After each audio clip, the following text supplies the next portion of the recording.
कर्क राशी नमस्कार. मी डॉक्टर पंकज शास्त्रीजी घेवारे आपल्या आवडत्या आणि लोकप्रिय अशा त्र्यंबकराज ज्योतिष या युट्यूब चॅनल मध्ये सगळ्या प्रेक्षकांचं मनापासून स्वागत करतोय.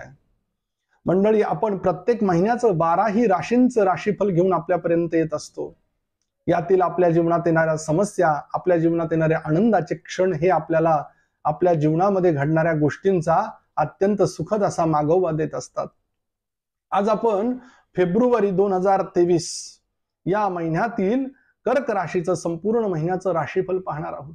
आपण या चॅनलला सबस्क्राईब केलं नसेल तर सबस्क्राईब करा, बेल आयकॉन दाबायला विसरू नका, म्हणजे आमच्या कार्यालयाकडनं प्रसारित होणारे नवनवीन व्हिडिओज हे सगळ्यात प्रथम आपल्यापर्यंत येतील. 4 ग्रह राशी परिवर्तन करणार आहेत. 7 फेब्रुवारी रोजी बुध महाराज हे मकर राशीमध्ये येतील. 13 फेब्रुवारी रोजी सूर्य महाराज हे कुंभ राशीमध्ये येतील. 15 फेब्रुवारी रोजी शुक्र महाराज हे मीन राशीमध्ये येतील. परत 27 फेब्रुवारी रोजी बुध महाराज हे कुंभ राशीमध्ये येतील. मग या ग्रह परिवर्तनाचा, राशी परिवर्तन ज्या वेळेला ते करतील त्याचा ह्या कर्क राशीवरती काय परिणाम होणार आहे याची सटीक आणि शास्त्रशुद्ध माहिती मी आपल्यापर्यंत घेऊन आलोय. प्रथम स्थान कर्क राशीचं. मग कर्क राशीच्या या प्रथम स्थानावरती बुध महाराजांची सप्तम दृष्टी आहे. नवे विचार जन्म घेणारे, नवी कार्यशक्ती जन्माला येणारे, कर्तव्यनिष्ठा, कार्याविषयी एकनिष्ठता तुम्हाला या महिन्यामध्ये जाणवेल आणि नवीन विचारांची, नवीन शक्तीची इथे तुम्हाला इच्छा शक्ती प्रबळ होताना दिसेल. द्वितीय स्थान ज्याला आपण धनभाव म्हटलंय, मग या धनभावाचा स्वामी हा सप्तमातनं अष्टमात जाणार आहे 13 फेब्रुवारी रोजी. मग ज्या वेळेला सूर्य महाराज हे 13 फेब्रुवारीच्या नंतर ज्या वेळेला अष्टमात जातील तर विवाहानंतर भाग्योदय, विवाहानंतर जीवनामध्ये येणारी अचानक धनप्राप्ती, मग आपल्या जीवनामध्ये नवीन कार्याची सुरुवात असेल. आपल्या पत्नीच्या येणाऱ्या पायगुणानं, आपल्या पतीच्या येणाऱ्या पायगुणानं आपल्या जीवनाची एक देदीप्यमान अशी सुरुवात तुम्हाला होताना दिसेल. तसेच पैशाचे, आपल्या धनप्राप्तीचे नवनवीन मार्ग आपल्या समोर येतील. मग एखादा उद्योगधंदा असेल, कार्यामध्ये यश असेल, ते तुम्हाला होताना दिसेल. तृतीय स्थान ज्याला पराक्रम स्थान आपण म्हणतो, याचा स्वामी बुध देवता हा 7 फेब्रुवारी रोजी मकर राशीमध्ये जाईल. तो धन राशीतनं मकर राशीमध्ये जाणार आहे, म्हणजे षष्टातनं सप्तमात येईल. मग याचा फलादेश कसा असणार आहे? भावंडांचं जे काही सहकार्य आहे ते विशेष लाभेल. भावंडांकडनं परदेशातनं मदत होईल. बाहेर गावी असेल, आपण एखाद्या संकटात असू, नवीन काहीतरी आपल्यावरती त्रास होत असेल, मला गरज आहे, ती गरज दूर करण्यासाठी भाऊ अथवा बहीण तुम्हाला मदतीला धावलेले येता फेब्रुवारी महिन्यात पाहताना दिसणार आहे. शेजारच्यांची मदत होणार आहे, शेजारच्यांचं सहकार्य तुम्हाला होणार आहे. असे हे योग या फेब्रुवारी महिन्यात आहे. चतुर्थ स्थान, या स्थानाचा स्वामी शुक्र देवता हा पत्रिकेमध्ये राशी परिवर्तन करणार आहे 15 फेब्रुवारी रोजी. तो कुंभ राशीतनं मीन राशीत जाईल. तो अष्टमातनं भाग्यात येईल. मग अष्टमात जोपर्यंत आहे तोपर्यंत वास्तुयोग नाहीये, वाहन योग नाहीये, परंतु ज्या वेळेला तो भाग्यामध्ये जाईल, आपल्या पत्रिकेतला चतुर्थ स्थानाचा मालक ज्या वेळेला भाग्यामध्ये जातो मंडळी, त्यावेळेला भाग्य हे तुमच्या समोर हात जोडून उभं असतं. 13 फेब्रुवारीच्या नंतर गाडीचे म्हणजे वाहनाचे, वास्तूचे योग, बागायती जमीन घेण्याचे योग, बऱ्याच दिवसापासून इच्छा होती, मनोकामना होती, ती पूर्ण होत नव्हती, ती पूर्ण होताना तुम्हाला येणाऱ्या काळावधीमध्ये दिसणार आहे मंडळी. पंचम स्थान, ह्या पंचम स्थानाचा स्वामी मंगळ देवता हा लाभामध्ये गेलेला आहे. मग पंचम स्थानातला स्वामी ज्या वेळेला लाभामध्ये जातो, संततीसाठी उत्तम कालावधी आहे. उद्योगपती होण्याची संधी चालून आली आहे. उद्योगामध्ये नव्या संधी निर्माण होताना दिसणार आहे. तुमच्या मुलांसाठी शिष्यवृत्ती मिळेल. शिक्षणासाठी ते उच्च शिक्षण घेण्यासाठी परगावी अथवा परदेशात ते जातील आणि तुमचं नाव लौकिक, तुमचं नाव वाढवतील. त्यानंतर पत्रिकेमध्ये षष्ठ स्थान, ज्याला रोगाचं स्थान म्हटलंय, स्वामी गुरुदेवता हा भाग्यामध्ये विराजमान आहे. षष्ठ ज्या वेळेला भाग्यामध्ये असतो तो स्वतःचा धंदा, स्वतःचा उद्योग होण्याचा योग येत असतो. आतापर्यंत मी दुसऱ्याच्या हाताखाली काम केलं, मी दुसऱ्याला मदत केली आणि मी पगारावरती काम करत होतो. माझ्या मनात ती छोटी सुषुप्त अवस्था होती, विचार होता स्वतःचा काहीतरी मी व्यवसाय सुरू करावा. ते योग मंडळी या येत्या फेब्रुवारी महिन्यात तुमच्यासाठी आले आहेत.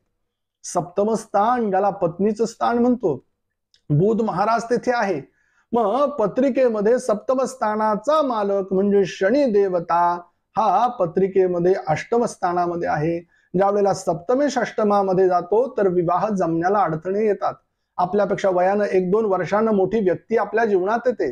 स्त्री असेल तर पुरुषाचे योग, पुरुष असेल तर स्त्रीचे योग, आपल्या वयापेक्षा मोठ्या स्त्री बरोबर लग्न. एकतर विवाह जमत नाही, ज्यांचा 28, 32, 36 वय झालंय अशा लोकांसाठी बाकी ही सुवर्ण काळ आणि मनाप्रमाणे अशी संधी आहे. जे द्वितीय लग्नाचा विचार करत होते त्या इच्छा मनोकामना त्यांच्या पूर्ण होणार आहे. पत्नीला शारीरिक कष्ट, पत्नीला वाताचे त्रास, पत्नीला अथवा पतीला वाताचा त्रास, शरीर पीडा, त्यामुळे वातळ पदार्थ खाणं वर्ज करावं आपण. अष्टमस्थान अष्टमेश अष्टमात आहे, त्यामुळे कर्क राशीच्या लोकांसाठी दम्याचा त्रास उद्भवण्याचे योग. त्यामुळे आपल्या कुवतीपेक्षा, आपल्या शारीरिक क्षमतेपेक्षा जास्त व्यायाम करणं टाळावं. गाडी वाहन हळू चालवावी. गाडी वाहनापासून त्रास, लोखंडी वस्तूपासून त्रास, छोटं मोठं ऑपरेशनचा योग आपल्यासाठी या येणाऱ्या फेब्रुवारी महिन्यात मला येताना दिसतोय.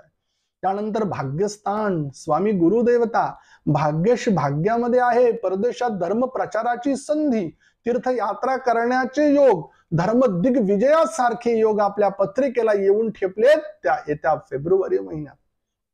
त्यानंतर मंडळी दशमस्थान, ज्याला कर्माचं स्थान म्हटलंय, शक्तीचं उमदेचं स्थान म्हटलंय, या स्थानाचा स्वामी मंगळ देवता हा लाभामध्ये आहे. मग दशमेश ज्या वेळेला लाभात जातो, सांपत्तिक स्थिती ही हळूहळू आपली वाढायला लागते. उद्योग धंद्याचे नवे मार्ग निर्माण होतात, इच्छाशक्ती प्रबळ होते, नोकरीमध्ये प्रगती होते, जे म्हणाल ते घडायला लागतं. असा हा योग तुमच्या पत्रिकेत, त्याला दग्ध शर्करा योग आपण म्हणतो. दूध प्यायला दिलंच पण आईनं थोडी साखर टाकून दिली. आनंद किती आहे, खूप छान आहे, मनाला सुख देणार आहे. त्यानंतर लाभस्थान, लाभस्थानाचा स्वामी हा कुंभ राशी सोडून मीन राशीमध्ये येणारे 15 फेब्रुवारीला. मग त्याचे रिझल्ट कसे असणार आहे? मग तो ज्या वेळेला पत्रिकेतनं हे राशी त्याचं भ्रमण करून पुढे ज्या वेळेला तो कुंभ राशीमध्ये येईल, त्यावेळेला अनेक संधी या तुमच्या पत्रिकेला लाभदायक ठरणार आहे. पण त्या कशा प्रकारच्या, लाभ कशा प्रकारचे होणार आहे? गाडी घेण्याचे योग, वाहन घेण्याचे योग, वास्तू घेण्याचे योग हे किती तारखेनंतर? 15 फेब्रुवारीच्या नंतर. कुंभ राशीतनं ज्या वेळेला तो मीन राशीमध्ये येईल त्यावेळेस शुक्र देवता लाभामधनं, मग तो पत्रिकेमध्ये आपल्या लाभस्थानामध्ये तो भाग्यस्थानाला येणार आहे. त्यावेळेला या संधी निर्माण होणार आहे मंडळी. आणि ज्या वेळेला तो अष्टम स्थानात असेल त्यावेळेला या गोष्टी होणार नाहीये. त्यानंतर व्ययस्थान, व्यय म्हटलं की खर्चाला. मग या स्थानाचा स्वामी बुध देवता हा षष्टात्म अष्टमात येतोय 7 फेब्रुवारीला. मग व्ययश ज्या वेळेला सप्तम स्थानामध्ये येईल त्यावेळेला आपल्या जीवनामध्ये द्वितीय लग्नाचे योग अथवा एखाद्या स्त्रीवरनं भांडण होण्याचे योग, एखाद्या परपुरुषावरनं आपल्या फॅमिली लाईफ मध्ये डिस्टर्ब होण्याचे योग ह्या पत्रिकेतल्या या लोकांना आहे. तसेच द्वितीय लग्नासाठी प्रयत्न करत होते, अडचणी येत होत्या, पण व्ययश ज्या वेळेला सप्तमात येतो त्यावेळेला ही संधी निर्माण होते. त्यावेळेला या गोष्टी निर्माण होतात. पती पत्नीमध्ये भांडणं होतात. कोणामुळं? पर व्यक्तीमुळं, पर स्त्रीमुळे. ह्या गोष्टी, या घटना जर टाळायच्या असेल तर सामंजस्यपणाने एकमेकावरती विश्वास महत्वाचा आहे. आपल्यासाठी कर्क राशीच्या लोकांसाठी हे 12ही स्थानांचं राशीफल मी तुम्हाला सांगितलं मंडळी. शुभ अंक 2 आहे, शुभ रंग हा लाल आहे.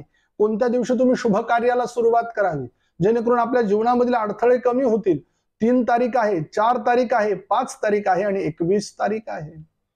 अशुभ दिवस, ज्या दिवशी शुभ कार्याला सुरुवात करू नये, ज्यामुळे आपल्या अडचणी ज्या काही त्या जास्त वाढतील, मग मी काम त्या तारखेला ते करणार नाहीये, अशी 24 आणि 27 तारीख आहे. तसेच आमच्या पत्रिकेमधला अशुभत्व कमी होण्यासाठी मंत्र जाप, अत्यंत सुंदर असा मंत्र सांगतोय.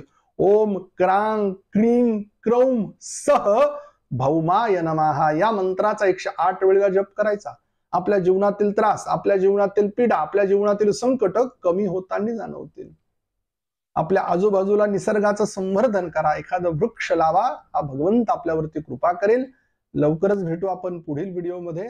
धन्यवाद.